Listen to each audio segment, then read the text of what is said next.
അജുന് കഥ അറിയില്ല. കഥ അറിയാതെയാണോ ഇതിലേക്ക് പങ്കെടുത്തത്? കഥ അറിയാതെയാണ് വർഷങ്ങളായിട്ട് അഭിനയിക്കുന്നത്. ഞാൻ ഫസ്റ്റ് ഹാഫ് ഫുൾ അറിയാം, സെക്കൻഡ് ഹാഫ് ഞാൻ PDF അയച്ചു കൊടുത്തിട്ടുണ്ട്. അവൻ അറിയില്ല എന്നാണ് അവൻ പറയുന്നത്, പക്ഷെ അവൻ അറിയായിരിക്കും. അറിയാനോ എനിക്കും തോന്നുന്നുണ്ടോ? കമോൺ,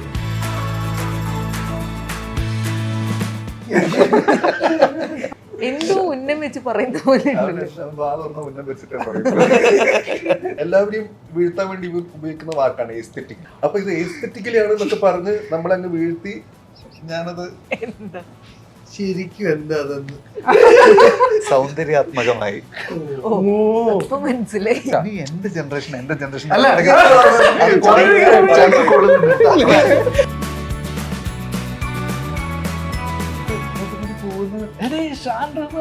ആൽബം സ്റ്റാർ നമ്മൾ പറയുന്നുണ്ട്. ഇതൊന്നും ഇവൻ അറിഞ്ഞിട്ടില്ല.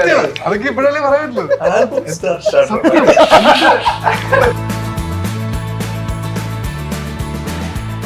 ഇതിന്റെ ഒരു പടം, വിനീതന്റെ ഒരു പടം വർഷത്തില്, അത് രണ്ടും മതി.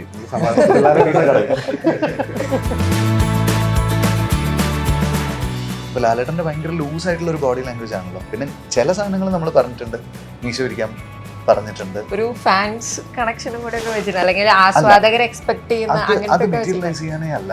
വിനീതേട്ടൻ ഇമോഷണൽ ആവുന്നത് ഒക്കെ അവിടെ നിന്ന് കണ്ടിട്ടുണ്ട്. ലുക്ക് ടെസ്റ്റ് കഴിഞ്ഞ് വന്നപ്പോൾ എനിക്ക് ഭയങ്കരമായിട്ട് അച്ഛനെ പോലെ തോന്നി. പക്ഷെ അടുത്ത പടം കുറച്ച് ബ്രൗണാണ്. സ്വന്തം പടത്തിലെ ട്വിസ്റ്റ് കണ്ട് അത്ഭുതപ്പെടുന്ന ആളാണ് അജു. അറിഞ്ഞൂടാ.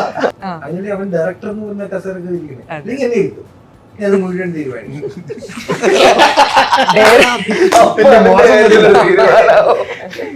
വല്ലാത്തൊരു ലോജിക്കായി പോയത്. ഭയങ്കരം തന്നെ അളിയാ. സത്യം പറഞ്ഞാൽ ഇങ്ങനത്തെ ഒരു ഇന്റർവ്യൂ ഞാൻ ഇതുവരെ ഇരുന്നിട്ടില്ല. വേറെ ഏതോ ലോകത്തിരിക്കുന്ന പോലെ എനിക്ക് ഫീൽ ചെയ്യുന്നത് സത്യം.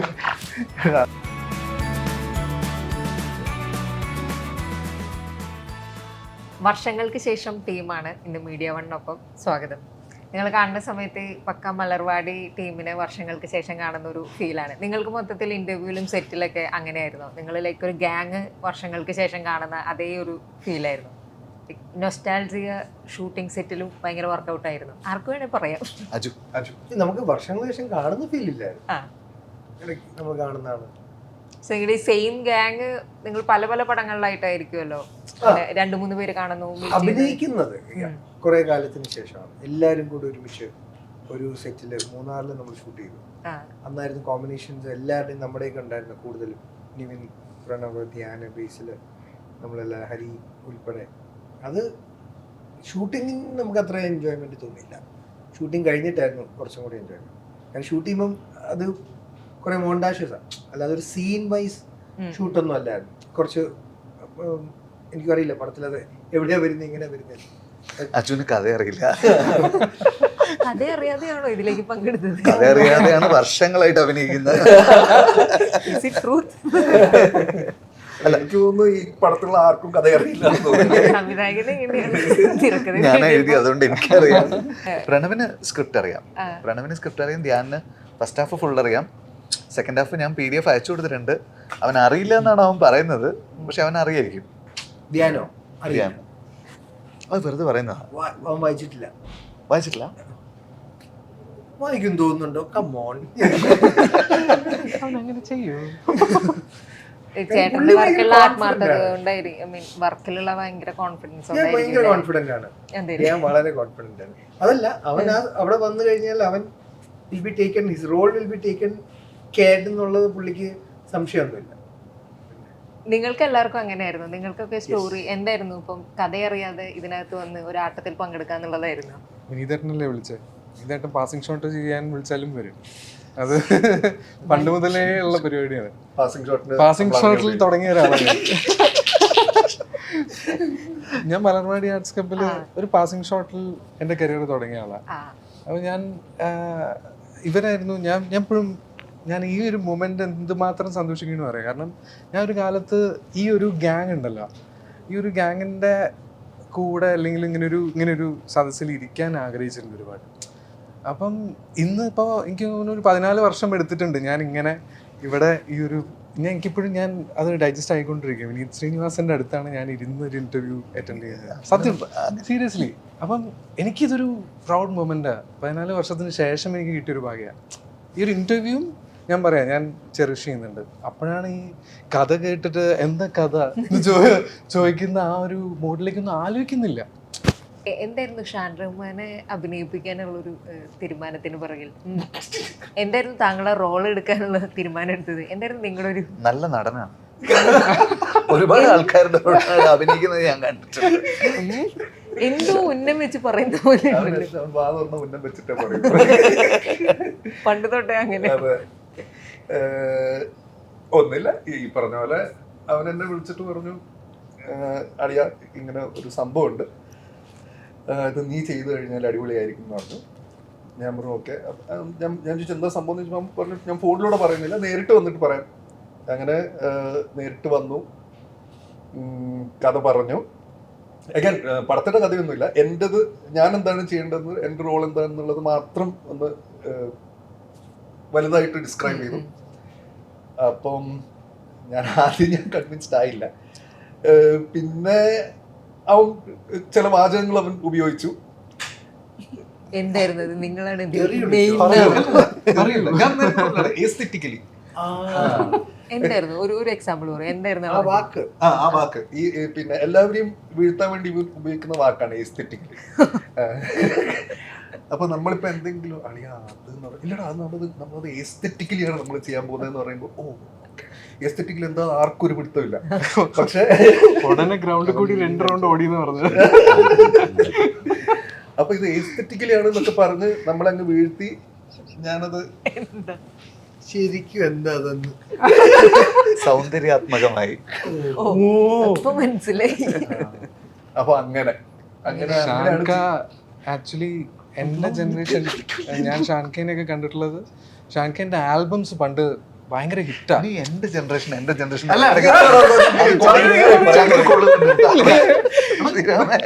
എന്നാലും കേൾക്കുന്നുണ്ട്. അപ്പൊ ഞാനില്ലേ അയ്യോ ഭയങ്കര സ്റ്റാർ ആയിരുന്നു.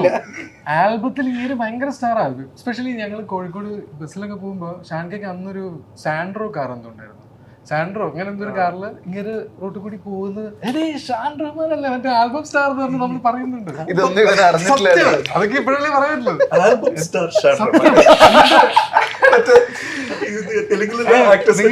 ബാൻഡൊക്കെ ഉണ്ടായിരുന്നു. എന്നിട്ട്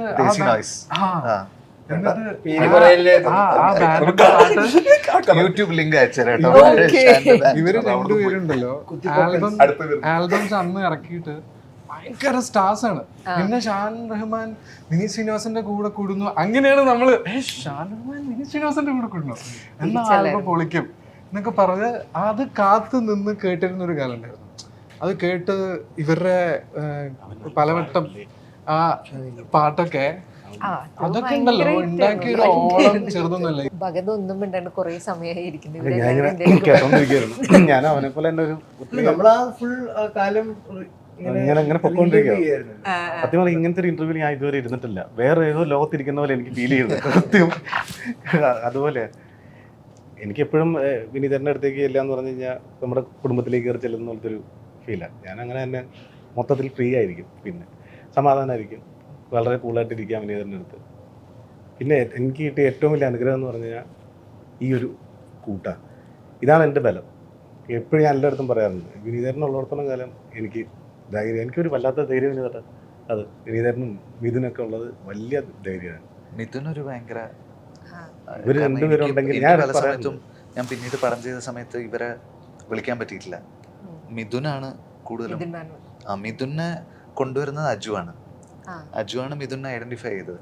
അജുവാണ് പല ആൾക്കാർക്കും പരിചയപ്പെടുത്തിയത്. അന്ന് അജു എനിക്ക് പരിചയപ്പെടുത്തി, ഞാൻ മിഥുനെ പരിചയപ്പെട്ടു. മിഥുൻ മാനുവൽ കാര്യമാണ്. എന്നിട്ട് ഞാൻ മിഥുനെ അൻവർക്കിനെ പരിചയപ്പെടുത്തി കൊടുത്തു. അങ്ങനെയാണ് മിഥുൻ അങ്ങനെ പല ആൾക്കാരുമായിട്ട് പരിചയമാവുന്നത്. അപ്പോൾ അന്ന് തൊട്ട് ഭഗത്, ഹരി ഇവരെല്ലാവരും മിഥുന്റെ സിനിമകളിലുണ്ട്. എന്തെങ്കിലും ഒരു സാധനം ഉണ്ടെങ്കിൽ മിഥുൻ ഇവരെ വിളിക്കും. അപ്പൊ അത് ഞാൻ ഇടയ്ക്കിടയ്ക്ക് മിഥുനോട് പറയാറുണ്ട്, നീയുള്ളത് എനിക്കൊരു ധൈര്യമാണ്, നീ നമ്മുടെ പിള്ളേരെ നോക്കിക്കോളൂ. സീരീസ് ചെയ്തോണ്ടിരിക്കുക. അതാണ് കണ്ടിന്യൂസ് ആയിട്ട് അവൻ ആട് ഇതിൻ്റെ ഒരു പടം, വിനീതൻ്റെ ഒരു പടം വർഷത്തിൽ, അത് രണ്ടും മതി. നമുക്ക് സമാധാനം. മിഥുൻ പണ്ട് മുതലേ ഇപ്പം ജൂഡും മിഥുനും കൂടി ഒരുമിച്ച് നടന്നിരുന്ന ഒരു സമയം ഉണ്ടായിരുന്നു. അപ്പം ജൂഡ് വിനീതേട്ടൻ്റെ അസിസ്റ്റന്റ് ഡയറക്ടറായിരുന്നു. അപ്പം ഇവർ രണ്ടുപേരും കൊച്ചിയിൽ ഈ പറഞ്ഞ പ്രൊഡ്യൂസർമാർക്ക് വേണ്ടി അലഞ്ഞു തിരിഞ്ഞ് നടന്നത് ഞാൻ ആ കാലത്ത് കണ്ടു. ലിറ്ററലി അവരെനിക്ക് തോന്നുന്നു വണ്ടിക്കാശിന് വരെ അവർ സ്ട്രഗിൾ ചെയ്ത് നടന്നിട്ടാണ് ആ സമയത്ത് നടന്നത്. ഞാൻ ഇപ്പോൾ മിഥുൻ്റെ ലൊക്കേഷനിൽ നിന്നാണ് ഞാൻ വരുന്നത്. അപ്പം എനിക്ക് അവിടെ മിഥുൻ അവിടെ ഒരു കിങ് ആയിട്ട് അവിടെ ഡയറക്റ്റ് ചെയ്യുന്ന കാണുമ്പോൾ ഭയങ്കര അഭിമാനം തോന്നാറുണ്ട്. കാരണം ആ മിഥുനെ ഞാൻ കണ്ടിട്ടുണ്ട്. ആ മിഥുൻ ഞാൻ വൈകുന്നേരം ജൂഡും മിഥുനും കൂടി വരും. നമ്മളെ ചുമ്മാ പറഞ്ഞിട്ടൊരു സീരീസ് അന്ന് ഷൂട്ട് ചെയ്യായിരുന്നു. ഞാൻ ഇന്ന് രാവിലെ ജൂഡിന്റെ കൂടെ ആഡ് ഷൂട്ട് ചെയ്തിട്ടായിരുന്നു.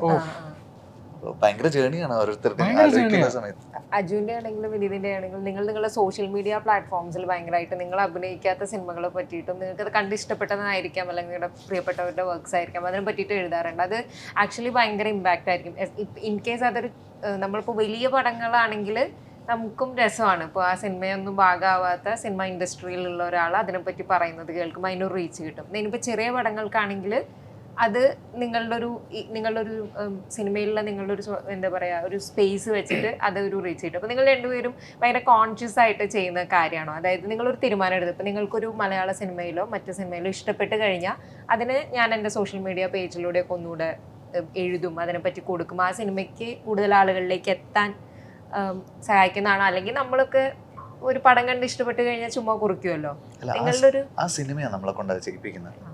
ആ സിനിമ നമുക്ക് ഇതിനൊരു 10 ആള് കൂടുതൽ കയറണം എന്ന് നമുക്ക് തോന്നും ആ സിനിമ കാണുന്ന സമയത്ത്. അതാണ് മഞ്ഞുമൽ ബോയ്സ് കണ്ട സമയത്ത് ഞാൻ അങ്ങനെ പെട്ടെന്ന് പോയിട്ട് എഴുതിയത് അതുകൊണ്ടാണ്. അപ്പോൾ അങ്ങനെ പല സിനിമകളെ പറ്റിയിട്ടും നമുക്കിപ്പം മഹേഷ് കണ്ട സമയത്തും സുഡാനി കണ്ട സമയത്തും ആക്ഷൻ ഹീറോ ബിജു കണ്ട സമയത്തും അങ്ങനെ നമുക്കൊരു സാധനം ഇഷ്ടപ്പെട്ട് കഴിഞ്ഞാൽ അത് നമുക്ക് ഷെയർ ചെയ്യാൻ തോന്നും. നമ്മൾ മറ്റേ ക്രിട്ടിക്സ് ഒന്നും അല്ലല്ലോ, അപ്പോൾ അവരാണല്ലോ എല്ലാം പറയുന്നത്. നമുക്ക് ഇഷ്ടപ്പെട്ടതിനെ പറ്റി സംസാരിക്കാൻ ഇഷ്ടമാണ് എനിക്ക്. അജു സിനിമയുടെ ആരാധകനാണ്. അപ്പോൾ നമ്മള് ഫസ്റ്റ് തന്നെയാണ് നമ്മള് പിന്നെ ഇത് ആർക്കും ചെലവില്ലാത്തൊരു കാര്യമല്ലേ. നമുക്ക് കാശ് നഷ്ടമൊന്നും നഷ്ടമൊന്നും ചെയ്യില്ലായിരുന്നു. എനിക്ക് ഫീൽ ചെയ്ത് ഇവർക്ക് എല്ലാവർക്കും അങ്ങോട്ടും ഇങ്ങോട്ടും ഭയങ്കര മ്യൂച്വൽ റെസ്പെക്റ്റ് ഉണ്ട് ബിറ്റ്വീൻ. അല്ലാതെ നമ്മൾ തമ്മിൽ ഒരിക്കലും എനിക്ക് തോന്നുന്നില്ല ഒരാളെ പറ്റി മോശം സംസാരിച്ചിട്ടുണ്ടെന്ന് എനിക്ക് തോന്നുന്നില്ല. എല്ലാവരെ പറ്റി നല്ലത് സംസാരിച്ചു. പക്ഷെ ഞാൻ പല ആളുകളുടെ കൂടെ വർക്ക് ചെയ്യുന്നുണ്ട്, ഇവർ മോശം സംസാരിക്കുന്നത് ഞാൻ കേട്ടിട്ടുണ്ട്. അപ്പോൾ ഈ ഒരു ഇതിനകത്ത് മാത്രമേ ഞാൻ ഒരു ഭയങ്കര പോസിറ്റീവായിട്ടുള്ള ഒരു സംഭവം ഞാൻ കണ്ടിട്ടുള്ളൂ. ബാക്കി എന്ന് പറഞ്ഞു കഴിഞ്ഞാൽ ഉണ്ടാവും ഫ്ലോസ് ഇല്ലാത്തതായിട്ട് അറിയില്ല. പക്ഷെ ഇത് നമുക്കിപ്പോൾ ഓൾമോസ്റ്റ് ക്ലോസ് ടു ഫ്ലോലെസ് എന്നുള്ള രീതിയിൽ തന്നെ പറയാം. ഭയങ്കര പോസിറ്റീവാണ്, വർക്ക് ചെയ്യാൻ ഭയങ്കര ഈസിയാണ്, ഭയങ്കര എളുപ്പമാണ്. അപ്പം ഈ പറഞ്ഞ സ്റ്റാർട്ടിങ് ജേണിയുടെ കാര്യം പറയുകയാണെങ്കിൽ ഇവിടെ എല്ലാവരുടെ കൂടെ ഉണ്ടായ ഒരാളാണ് ഞാൻ. ഈ പറയുന്ന പോലെ ജൂഡാണെങ്കിലും മിഥുനാണെങ്കിലും. അപ്പം എനിക്കും ഈ പറഞ്ഞ പോലെ ഇവർ രണ്ടുപേരും പറഞ്ഞ പോലെ തന്നെ ഇവരുടെ ഗ്രോത്ത് വളരെ അടുത്ത് നിന്ന് കണ്ട ആളാണ്. അവരുടെ ക്രൈസിസ് സിറ്റുവേഷൻസ് കണ്ടിട്ടുണ്ട്. ഈവൻ ഇപ്പോൾ ആട് 1ന്റെ കാര്യം പറയുമ്പോൾ ആട് 1 മിഥുൻ ഞാനൊക്കെ ഭയങ്കര കോൺഫിഡൻ്റ് ആയിരുന്നു. നമ്മൾ ഇവിടെ എടശ്ശേരി മാൻഷനിൽ ഇരുന്നിട്ടാണ് ആ പടം ഫുള്ള് സ്കോർ ചെയ്തത്. അപ്പം വന്ന് കാണുന്ന ആളുകളൊക്കെ സൂപ്പർ ഹാപ്പി, ഓ ഇത് പൊളിക്കും അങ്ങനെ ഭയങ്കര ഓവർ കോൺഫിഡൻ്റ് ആയിട്ടുള്ള ഒരു മിഥുൻ മാനുവൽ തോമസും ഒരു ഷാൻ റഹ്മാനും കൂടെ തിയേറ്ററിൽ പോയി ആ അറ്റയറൊക്കെ ആ ഡ്രസ്സൊക്കെ ഇട്ടിട്ട് മുണ്ടും ഇതൊക്കെ ഇട്ടിട്ട് പോയിട്ട് ഞങ്ങളവിടെ ഇരുന്ന് പടം കാണുമ്പോൾ ഞങ്ങൾ ചിരിച്ച ഒരു സ്ഥലത്തും ഒരാളും ചിരിക്കുന്നില്ല. അപ്പം മിഥുൻ ഞാൻ മിഥുൻ ഇങ്ങനെ നോക്കിയിട്ട് അറിയാ എന്താ പടം വർക്കാവുന്നില്ലല്ലോ എന്ന് പറഞ്ഞ് അങ്ങനെ ആ പടം തീരുമ്പോഴേക്കും ഞങ്ങളും തീർന്നു. ലിറ്ററലി ഞങ്ങൾ രണ്ടുപേരും തീർന്നു. എനിക്കന്ന് ഷാൻ എന്നെ വിളിച്ചത് ഓർമ്മയുണ്ട്. എന്നിട്ട് പിന്നെ നേരെ പുറത്തു വന്ന് അപ്പം പിന്നെ ഓരോരുത്തർ സമാധാനിപ്പിക്കാണ്, ഇല്ലട്ട് അത് കുഴപ്പമില്ല, അത് പിക്കപ്പ് ചെയ്തോളും അങ്ങനെ. അപ്പം തന്നെ തീരുമാനം മാറി. പിന്നെ ട്രിമ്മിങ് പരിപാടികളൊക്കെ എഡിറ്റ് ചെയ്തിട്ട് അപ്പോഴേക്കും പക്ഷെ പടം പോയി, അതിന്റെ എസൻസ് പോയി. പിന്നെ DVD എനിക്കൊന്ന് അങ്ങനെയാണ് ആ പടം ഭയങ്കര ഒരു ഇതിലേക്കായിട്ട് ആട് 2 ചെയ്യാനുള്ള ഒരു കോൺഫിഡൻസ് വിപിന് ഉണ്ടാവുന്നത്. അപ്പൊ അങ്ങനെ ഞാൻ പറഞ്ഞില്ല, അത് ഓരോരുത്തരുടെ ക്രൈസിസും കണ്ടിട്ടുണ്ട്, ഇവരുടെയൊക്കെ വിജയവും കണ്ടിട്ടുണ്ട്, എല്ലാം നേരിട്ട് ഈ ഡിസ്റ്റൻസിൽ നിന്നിട്ട് കണ്ടിട്ടുണ്ട്. ഈവൻ ജൂഡിന്റെ ആണെങ്കിൽ പോലും അങ്ങനെ തന്നെയാണ്, വിനീതിൻ്റെത്, ബേസിയുടേത്. അപ്പൊ അങ്ങനെ ഒരു ഭയങ്കരമായിട്ടുള്ള ഒരു ഭാഗ്യം ഉള്ള ഒരു ഗ്രൂപ്പാണിത്. നിങ്ങൾ ഈ സിനിമയുടെ ഉള്ളിൽ ഓരോരുത്തരുടെയും ഗ്രോത്ത് ഇതൊക്കെയാണല്ലോ പറഞ്ഞത്. ഞാൻ കേട്ടിട്ടുണ്ട് ഇത് കുറേ നാളായിട്ട് മനസ്സിലുണ്ടായിരുന്ന, കോളേജ് ടൈമിൽ മനസ്സിലുണ്ടായിരുന്ന ഒരു സ്റ്റോറി. ഇപ്പം നമ്മൾക്കിത് കാണുന്ന സമയത്തും ശ്രീനിവാസൻ, മോഹൻലാൽ, മേ ബി അവരുടെ ഒരു മദരാശി കാലഘട്ടം, അതിൻ്റെ ഒരു ഗ്ലിംസ് ഒക്കെ നമ്മൾക്ക് വായിച്ചറിഞ്ഞ് പരിചയമുള്ളൂ, അങ്ങനെയൊക്കെ ചെറുതായി വരുന്ന പോലെ തോന്നുന്നുണ്ട്. അപ്പം ഇതിൻ്റെ ഒരു സ്റ്റോറിയുടെ അന്ന് ആലോചിച്ചിരുന്ന സമയം തൊട്ട് ഇതിൻ്റെ കഥ അല്ലെങ്കിൽ അതിൻ്റെ ഒരു സീൻ മേക്കിങ്ങിലൊക്കെ ഈ അന്നത്തെ ഇപ്പൊ ശ്രീനിവാസൻ അദ്ദേഹത്തിന്റെ കാലഘട്ടത്തിലുള്ള ആളുകളൊക്കെ ആയിട്ട് സംസാരിച്ചിരുന്നു ഇതിന്റെ ഒരു ഓരോ സീനും മേക്ക് ചെയ്തെടുക്കുന്ന കാര്യത്തിന്? അതോ നിങ്ങള് ഫുള്ളായിട്ട് വിനീത് ശ്രീനിവാസൻ തന്നെ ആലോചിച്ചതാണോ? അത് ഒരുപാട് പേരായിട്ട് ഡിസ്കസ് ചെയ്തിട്ടുണ്ടോ? കാരണം ഇതൊരു അന്നത്തെ കാലം സിനിമയ്ക്ക് വേണ്ടി ഡിസ്കസ് ചെയ്തിട്ടില്ല. അല്ലാതെ ഓവർ ദി ഇയേഴ്സിൽ നമ്മൾ അറിഞ്ഞ കുറേ കാര്യങ്ങൾ ഇതിനകത്തേക്ക് വന്നിട്ടുണ്ട്. പിന്നെ എഴുതുന്നതിന് മുമ്പ് ഞാൻ ചില പുസ്തകങ്ങൾ റെഫർ ചെയ്തിരുന്നു. അപ്പോൾ അതല്ലാതെ വേറെ സിനിമയുടെ റെഫറൻസിന് വേണ്ടിയിട്ട് ഞാൻ ആരെയും കണ്ടിട്ടില്ല. എഴുതി കഴിഞ്ഞതിന് ശേഷം ഞാൻ പോയിട്ട് സ്ക്രിപ്റ്റ് വായിച്ചു കൊടുത്തിട്ടുണ്ട്. അത് പ്രിയനങ്ങളിന് വായിച്ചു കൊടുത്തിട്ടുണ്ട്. കാരണം ഈ സ്വാമീസ് ലോഡ്ജിലൊക്കെ പ്രിയനങ്ങളൊക്കെ പണ്ട് താമസിച്ചതാണ്. അപ്പോൾ അത് ഒത്തൻറ്റിക് ആയിട്ടാണോ നമ്മൾ പോയിട്ടുള്ളത് എന്നൊക്കെ എനിക്ക് അറിയണമെന്നുണ്ടായിരുന്നു. പിന്നെ പ്രിയനങ്ങളുടെ ഒരു ഫീഡ്ബാക്കും എനിക്ക് സ്ക്രിപ്റ്റിനെ പറ്റിയിട്ട് അറിയണമെന്നുണ്ടായിരുന്നു. അപ്പോൾ ഞാൻ എല്ലാവർക്കും നറേറ്റ് ചെയ്തിട്ടുണ്ട്. അച്ഛന് നറേറ്റ് ചെയ്തിട്ടുണ്ട്, ലാലങ്കളിന് നറേറ്റ് ചെയ്തിട്ടുണ്ട്.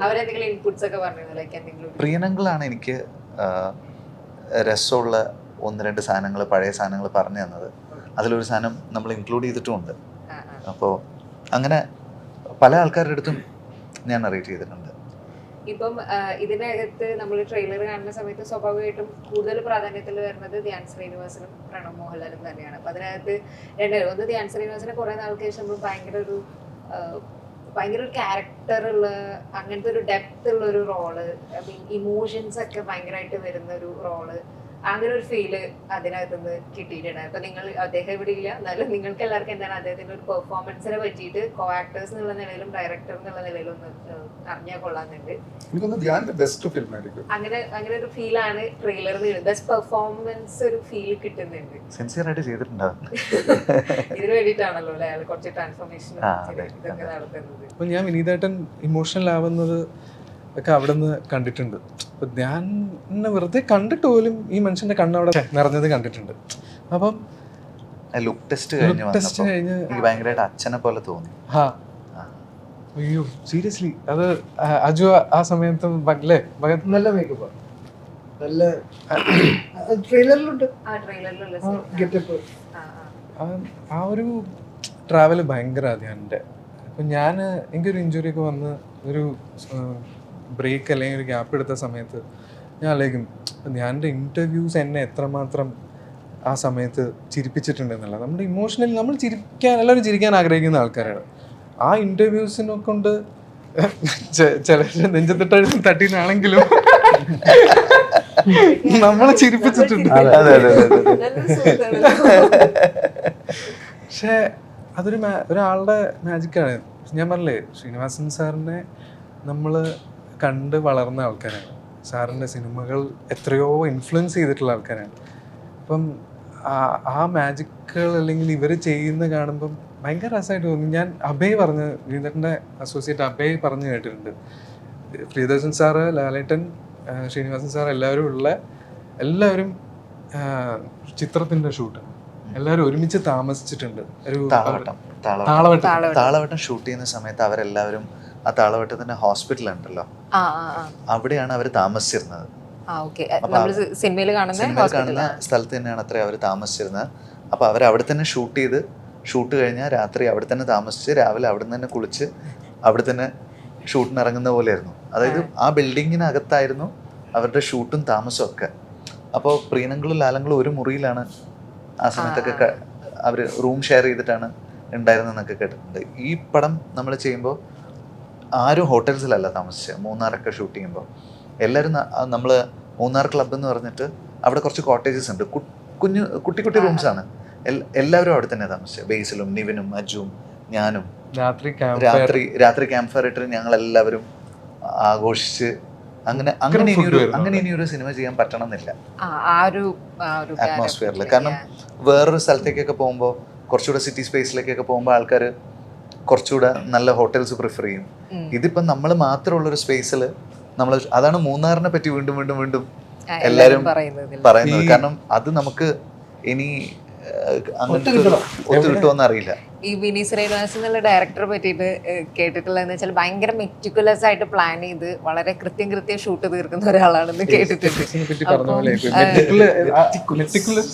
മെറ്റിക്കുലസ് എസ്തെറ്റിക്കലി മെറ്റിക്കുലസ് കേട്ടിട്ടുണ്ട്, സ്കൂൾ തൊട്ട് ഇല്ലാത്തത് കൊണ്ട് അങ്ങനെ പറയാറുണ്ട്, അങ്ങനെ പഠിച്ചതാ. അങ്ങനെയാണോ നിങ്ങൾക്ക് എന്താണ് ഡയറക്ടറെ പറ്റിയിട്ട് പറയാനുള്ളത്? വളരെ കൃത്യം കാര്യങ്ങൾ ചെയ്ത് പക്ക ഡേയ്സിലൊക്കെ പ്ലാനിങ് ഭയങ്കരമാണെന്നൊക്കെയാണ് കേട്ടിട്ടുള്ളത്. അങ്ങനെയാണോ? 70-80 ദിവസം ഷൂട്ട് ചെയ്ത് ചാർട്ട് ചെയ്ത് പടം ഇത് 41 ദിവസവും 2 ദിവസവും തീർന്നു. പകുതി ദിവസം കൊണ്ടോ? അപ്പൊ ചാർട്ട് ചെയ്യുന്ന സമയത്ത് നമ്മൾ ഫസ്റ്റ് ചാർട്ടായിരുന്നു ഒരു 65 to 68 ഡേയ്സ് ഉണ്ട്. പിന്നെ നമ്മൾ തന്നെ അത് കുറച്ചു. ഷൂട്ടിന് പോകുന്നതിന് മുമ്പ് 46 ഡേയ്സ് ആയിരുന്നു നമ്മൾ ചാർട്ട്. പ്രൊഡ്യൂസർ വിശാഖ പറഞ്ഞിരുന്നതാ, അത് ക്ലോസ് ടു 70 ഡേയ്സ് ഉള്ളൊരു പടമാണ് നമ്മുടെ. വിശാഖ് സ്ക്രിപ്റ്റ് കേട്ടപ്പോ 70 to 80 ഡേയ്സ് പോകും എന്ന് വിശാഖ് പറഞ്ഞു. പ്രൊഡ്യൂസർ റെഡി ആയിരുന്നു. പക്ഷെ ഞങ്ങളുടെ ചീഫ് നമ്മുടെ ചീഫ് എ ഡി ഭയങ്കരമായിട്ട് അതിനെ ഹെൽപ്പ് ചെയ്തിട്ടുണ്ട്. അഭയ് ആദ്യം ഇട്ട ചാർട്ടിൽ തന്നെ അഭയ് നമ്പർ ഓഫ് ഡേയ്സ് കുറച്ചു. പിന്നെ ഞങ്ങൾ രണ്ടുപേരും ഇരുന്നിട്ട് കുറച്ചു. പിന്നെ 46 ഡേയ്സിന്റെ ചാർട്ടും വെച്ചിട്ടാണ് ഞങ്ങൾ തുടങ്ങിയത്. പക്ഷെ എന്താ വെച്ചാൽ പ്രഷേർഡ് അല്ലായിരുന്നു കേട്ടോ. നമ്മളെയൊക്കെ വന്നോ പിന്നെ ഡ്രസ് ചേഞ്ച് അടുത്ത് അങ്ങനല്ല. എനിക്കൊന്ന് ഈ സിനിമയ്ക്ക് അത് പോസിബിൾ ആയിരുന്നു. എല്ലാം ഇപ്പൊ തിരെ ചെയ്യുമ്പോൾ അത് പറ്റൂലായിരിക്കും. ഈ സിനിമയുടെ ഒരു പാറ്റേണിന് ചിലപ്പോൾ അതും അങ്ങനത്തെ ഫാസ്റ്റ്നെസ്സും പറ്റുമായിരിക്കും. എനിക്ക് അല്ല, ഏത് ലൈറ്റിൽ ഏത് സീൻ, ഏത് ടൈമിൽ ഏത് സീൻ എന്നുള്ളത് നമുക്ക് ക്രാക്ക് ചെയ്യാൻ പറ്റിയ ഇത് നടക്കും. ആ കാസ്റ്റിംഗ് പ്രോസസ്സ് തൊട്ട് നമ്മൾ ശ്രദ്ധിക്കണം. റെക്കമെൻഡേഷൻസിൽ വരുന്ന ആൾക്കാരല്ലാതെ അങ്ങനെയൊന്നും കാസ്റ്റ് ചെയ്യാതെ ഇത് കൃത്യമായിട്ട് ഈ ജോലി അറിയുന്ന ആൾക്കാരെ നമ്മൾ വിളിച്ചു കഴിഞ്ഞാൽ അവരധികം ടൈം എടുക്കില്ല. പിന്നെ എൻ്റെ സിനിമാറ്റോഗ്രാഫർ ഒരു തവണ ലൈറ്റ് ചെയ്ത് കഴിഞ്ഞാൽ പിന്നെ ലൈറ്റ് കറക്ഷൻസ് ഉണ്ടാവില്ല. ഒരു തവണ വെച്ചതാണ് അത്ര വിഷൻ. പിന്നെ നിമേഷ് ചേട്ടൻ നമ്മുടെ ആർട്ട് ഡയറക്ടർ എല്ലാ കാര്യങ്ങളും അഡ്വാൻസ് ആയിട്ട് തീർത്തിരിക്കും പുള്ളി. തലേന്ന് തന്നെ ലാസ്റ്റ് അറ്റകുറ്റപ്പണി അടക്കം പുള്ളി തീർത്തിട്ടുണ്ടാവും. അപ്പോൾ ഒരു സൈഡൊന്നും ഡിലേ വരുന്നില്ല നമുക്ക്. ടെക്നീഷ്യൻസ് അങ്ങനെ നിൽക്കുമ്പോൾ നമുക്കിത് നടക്കും. നമ്മൾ വിചാരിക്കുന്ന ലൈറ്റിൽ തന്നെ ഷൂട്ട് ചെയ്യാൻ പറ്റും. പിന്നെന്ന് വെച്ച് കഴിഞ്ഞാൽ നേച്ചർ നമുക്ക് തന്നിട്ടുള്ളൊരു മാജിക് ഭയങ്കരമായിട്ടുണ്ടായിരുന്നു ഈ സിനിമയിൽ. ചില ദിവസം ഷൂട്ടിന് ഇറങ്ങുന്ന സമയത്ത് ഞാൻ പ്രാർത്ഥിച്ചിട്ടുണ്ട്, ഇന്ന് എനിക്കൊരു ഓവർകാസ്റ്റ് കിട്ടിയിരുന്നെങ്കിൽ എനിക്ക് നന്നായിട്ടത് സിനിമാറ്റോഗ്രാഫി വൈസ് അത് നന്നായി ഷൂട്ട് ചെയ്യാൻ പറ്റും. അന്ന് കറക്റ്റ് ഇരുണ്ടിരിക്കും. ചില ദിവസം നമ്മൾ ഒരു പുഴക്കരയൊക്കെ ഷൂട്ട് ചെയ്യുന്ന സമയത്ത്, എൻ്റെ നാട്ടിൽ കൊട്ടിയൂർ അമ്പലമുണ്ട്. കൊട്ടിയൂർ അമ്പലത്തിലേക്ക് നമ്മൾ പോകുന്നത് പുഴ മുറിച്ച് കടന്നിട്ടാണ്.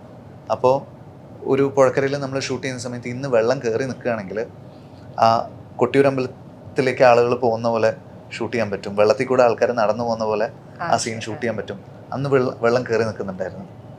അപ്പോൾ പിന്നെ വേറൊരു ദിവസം അതിനു മുമ്പ് നമ്മൾ അവിടെ പോകുന്ന സമയത്ത് ഇന്ന് വെള്ളം ഇറങ്ങിയിരിക്കുകയാണെങ്കിൽ നമുക്ക് ആ നാട്ടുവഴി അങ്ങനെ യൂസ് ചെയ്യായിരുന്നു. അന്ന് വെള്ളം ഇറങ്ങിയിട്ടുണ്ടായിരുന്നു. ഇതൊക്കെ എന്ന് വെച്ച് കഴിഞ്ഞാൽ നേച്ചർ നമുക്ക് തരുന്ന ബ്ലെസ്സിങ് ആണ്. അത് ഭയങ്കരമായിട്ട് കിട്ടിയിട്ടുള്ള പടം ഇത്. ഇപ്പം ഇതിനകത്ത് ഇപ്പോൾ പ്രണവ് മോഹൻലാലിൻ്റെ കഥാപാത്രത്തെ പറ്റിയിട്ട് പറയുകയാണെങ്കിൽ, ഇപ്പോൾ ഹൃദയത്തിലാണെങ്കിലും ചില മോഹൻലാൽ റെഫറൻസസ് ചെറിയ ഡയലോഗിലും അതിലൊക്കെ വരുന്നുണ്ടാകും, ഇമെയിൽ ID അങ്ങനത്തെ കാര്യങ്ങളിൽ ഒക്കെ. അപ്പം ഇതിനകത്താണെങ്കിലും നമുക്ക് ഒരു ആക്ഷനൊക്കെ കാണുമ്പം ചില സമയത്ത് വരുന്നുണ്ട്.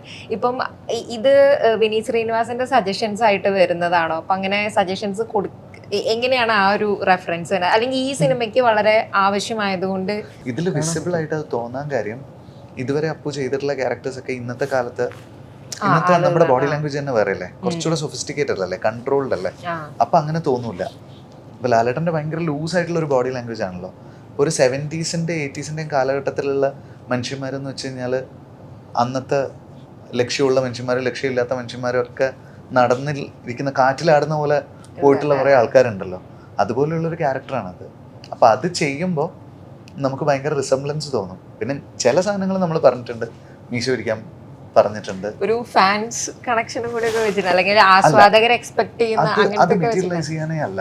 അതിനേക്കാളും കൂടുതൽ ഇപ്പോൾ ഒരു മാസ് മൊമെന്റിൽ കൈയടിപ്പിക്കാൻ വേണ്ടിയിട്ട് എവിടെയും നമ്മൾ ഡയലോഗ് റീകോൾ ചെയ്തിട്ടില്ല.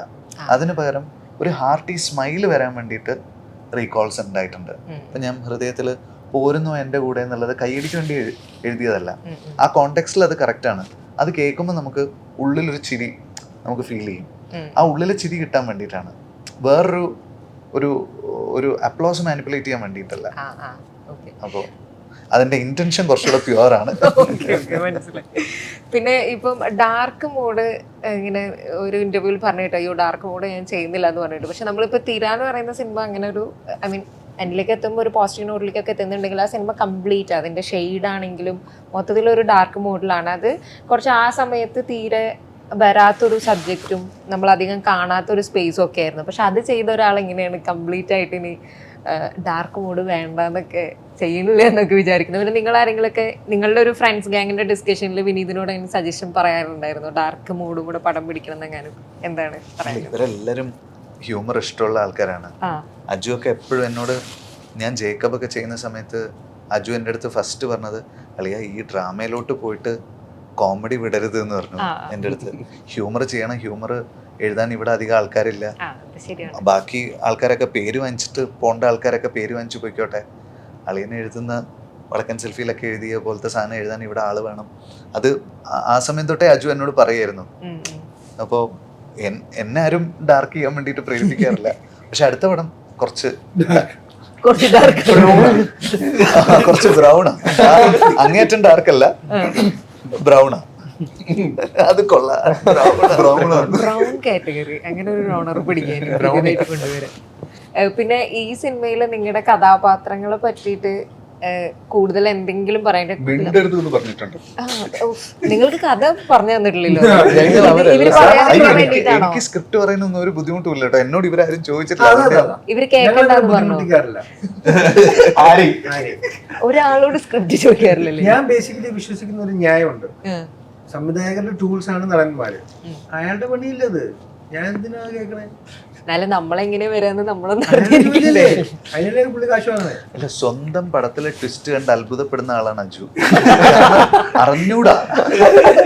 ഫീനിക്സിനൊക്കെ ആയിരുന്നു. അതെ, ശരിക്കും പരിധി ഇല്ല. ജസ്റ്റ് കഥയൊന്നും വല്ല നോക്കി വെക്കും. പറയാം 5 മിനിറ്റ് പറയും. അപ്പൊ എങ്ങനെയാ ജഡ്ജ് ചെയ്യുക? 5 മിനിറ്റ് അവരുടെ ഉത്തരവാദിത്വല്ലേ. അതിനല്ലേ അവൻ ഡയറക്ടർ എന്ന് പറഞ്ഞ കസേരക്ക് ഇരിക്കണേ. അല്ലെങ്കിൽ എന്നെ ഇരിക്കും, ഞാൻ മുഴുവൻ തീരുമാനിക്കും.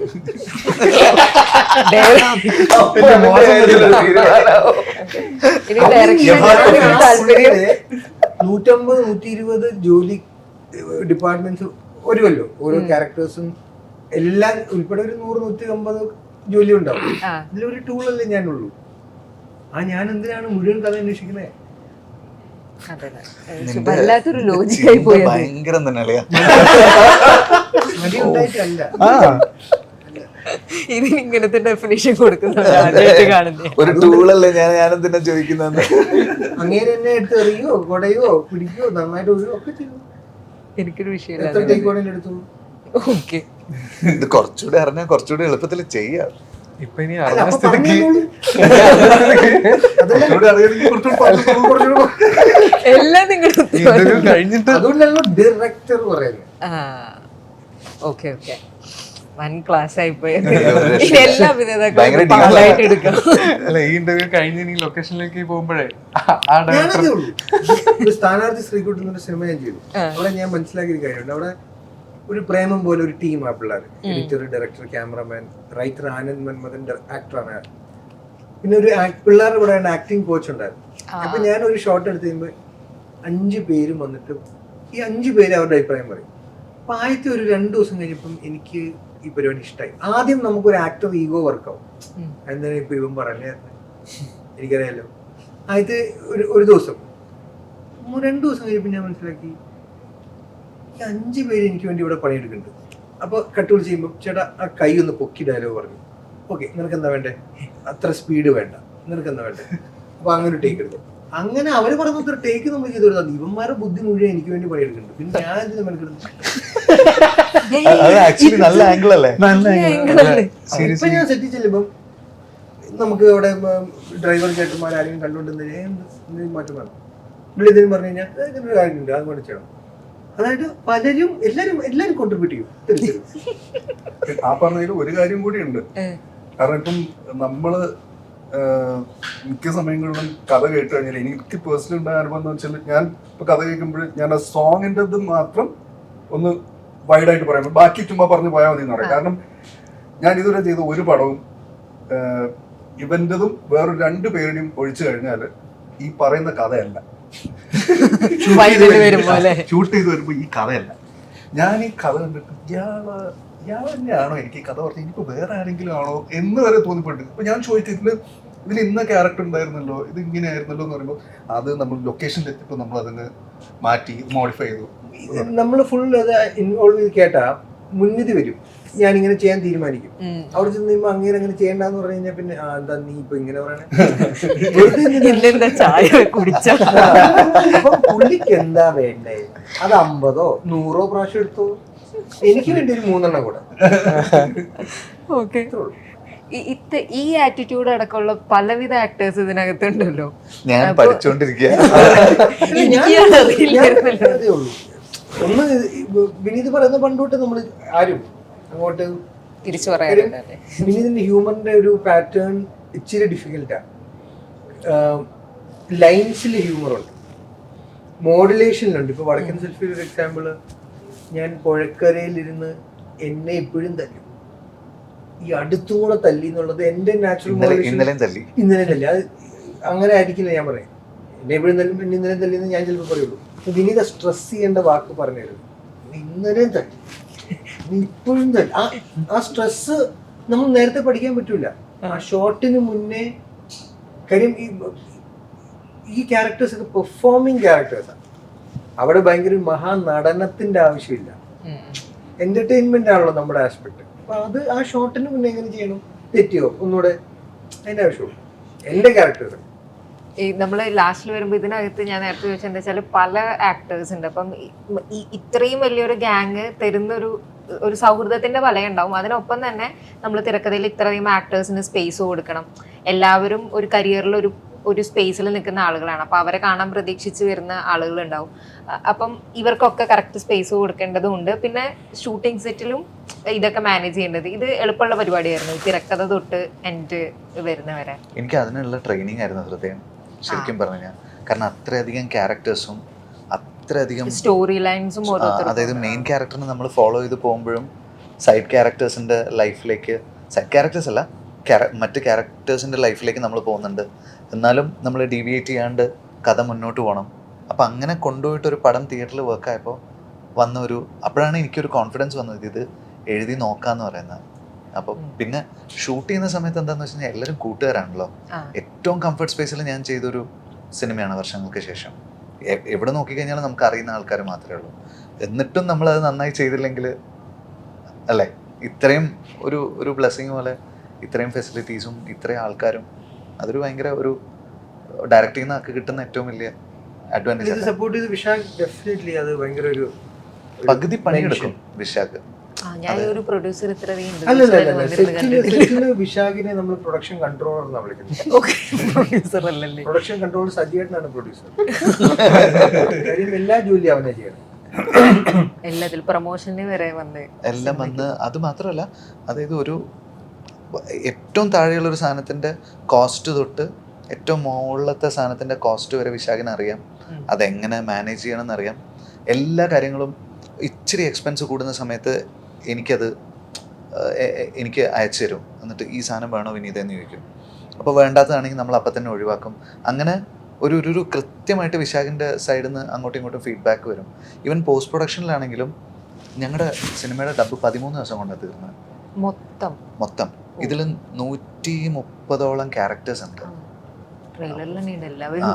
13 ദിവസം കൊണ്ട് ഞങ്ങളുടെ പ്രൊഡക്ഷൻ പടം ഫാന്റാസ്റ്റിക്കിന്റെ എന്റെ ഒരു സീൻ ഞാൻ 1 വർഷം ഡബ് ചെയ്തു. എല്ലാ ദിവസമല്ല, അപ്പോഴാണ് ഒരു മുഴുവൻ പടം. ഇത് 13 ഡേയ്സിൽ ഡബ് തീർക്കുക എന്ന് പറയുന്നത് ഇമ്പോസിബിൾ ആണ്. ഓൾമോസ്റ്റ് ഇത്രയും ക്യാരക്ടേഴ്സിന് ആണല്ലേ.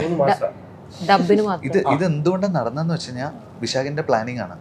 ചെന്നൈയിൽ ഞാൻ അപ്പുനെയും ധ്യാനെയും പിന്നെ നിവിനോട് ഞാൻ ചെന്നൈയിൽ വരാൻ പറഞ്ഞു. കാരണം നിവിൻ്റെ സീൻസ് എനിക്ക് നമ്മുടെ ഒരു സ്റ്റുഡിയോ വിട്ടിട്ട് എങ്ങോട്ടും പോകണ്ട, മറ്റാൾക്കാർ കാണണ്ട, അത് എക്സ്ക്ലൂസീവായിട്ട് ഇരിക്കട്ടെ എന്നുണ്ടായിരുന്നു. അപ്പം നിവിൻ എന്നിട്ട് ചെന്നൈയിലേക്ക് വന്നു.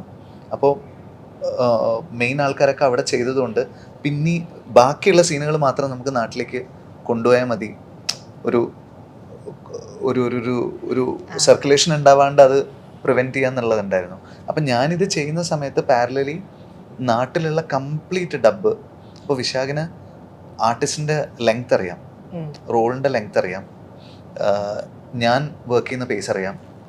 അപ്പോൾ അവൻ അത് വെച്ചിട്ട് ഓക്കെ ഇന്ന ആൾ വന്നു കഴിഞ്ഞാൽ 4 മണിക്കൂർ, അജു വന്നു കഴിഞ്ഞാൽ അജുവിന് ഇത്ര സമയം, പിന്നെ നീത്ത വന്നു കഴിഞ്ഞാൽ ഇത്ര സമയം എന്ന് പറഞ്ഞിട്ട് ആ ടൈം വെച്ചിട്ട് ഇതിൻ്റെ ഇടയിൽ ബഫർ ഹാഫ് ആൻ അവർ എന്നൊക്കെ വെച്ചിട്ടാണ് അവൻ ചാർട്ട് ചെയ്യുന്നത്.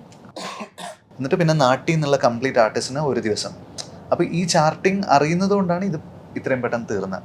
ബേസിക്കലി നമ്മൾ ടൈം വേസ്റ്റ് ചെയ്യുന്നില്ല, ടൈം പ്രോപ്പറായിട്ട് മാനേജ് ചെയ്യണം. അതൊക്കെ വിശാഖിന് മാത്രം ചെയ്യാൻ പറ്റുന്ന കാര്യം. നല്ല നല്ല ഞാൻ എക്സ്പീരിയൻസ് പ്രൊഡ്യൂസറിനെ പോലെ അതും ഈവൻ ആ ടൈം മാനേജ്മെന്റ് പോലും കറക്റ്റ് ആണ്. ഇപ്പം ഞാൻ എൻ്റെ ഡബിന് പോകുന്ന സമയത്ത് അജുയുടെ ഏകദേശം തീരുന്നു, ഞാൻ കയറുന്നു, നമ്മൾ തമ്മിൽ കണ്ടു.